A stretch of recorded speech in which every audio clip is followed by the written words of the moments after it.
Hello বন্ধুরা, তোমরা কেমন আছো? পিকনিক ছুটিতে আমরা গ্রামে আসছি। আজকে আমাদের এখানে ফুটবল খেলা হবে।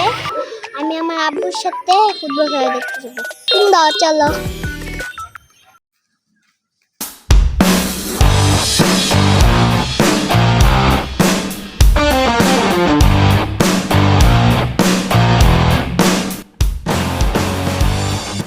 আমরা হাতে এসে টাটা।